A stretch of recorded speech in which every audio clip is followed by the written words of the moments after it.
So, Jai Hind friends, myself Sasank Pandey and welcome to my YouTube channel General UPS. This is the very first video uploaded in my channel, and today we are discussing about the most important topic in Indian Constitution, that is preamble. So, without further delay, let's get started. So, if we are talking about preamble, so we came to know about the various different aspects about preamble, and also one important thing, that for understanding the just and ideology of the constitution, preamble is the key. Basically, preamble is like a key for constitution to open in all aspects. So let us start about discussing it.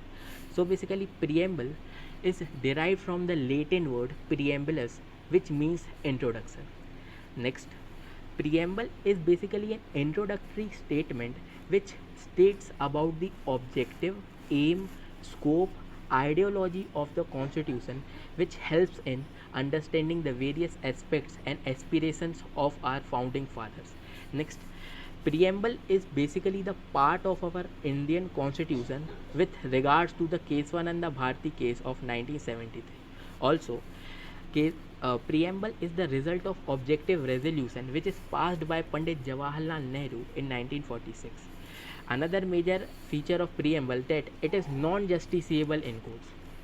Okay, notes. Now something very important in this topic, that is preamble helps in solving the dispute regarding the constitutional provision, because because preamble is the basically the objective and aim, so that it is very helpful in understanding and solving the disputes with regarding to constitutional provision.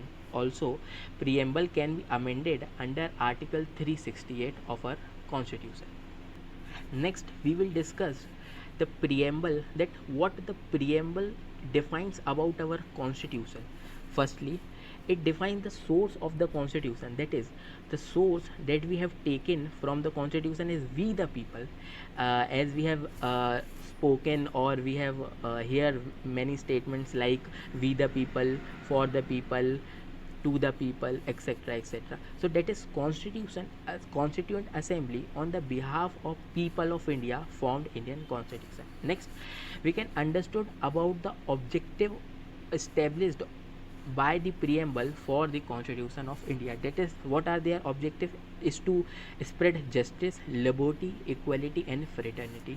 Next one is the nature of our constitution or our Indian constitution, that is sovereign nature, socialist in nature, democratic in nature and republic.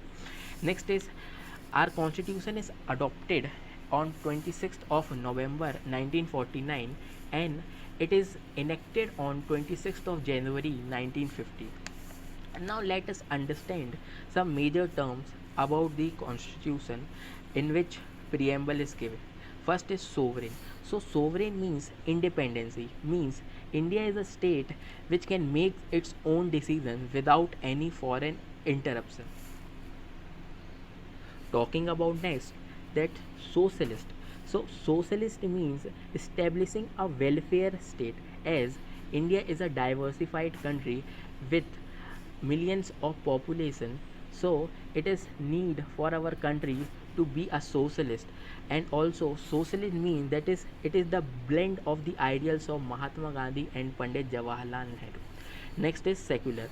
So our Indian constitution adopted the concept of positive secularism, that is, all religion are equally respected in Indian constitution, irrespective of the France, that is, it adopted negative secularism, in which all no, not any religion will be established. And now fourth or the next is democratic. So demo means people and critic means rule, that is, the government will form via election. Next is republic. So republic here means head of the state, president, and head of the government, PM, both are elected. This means is elected. So thank you.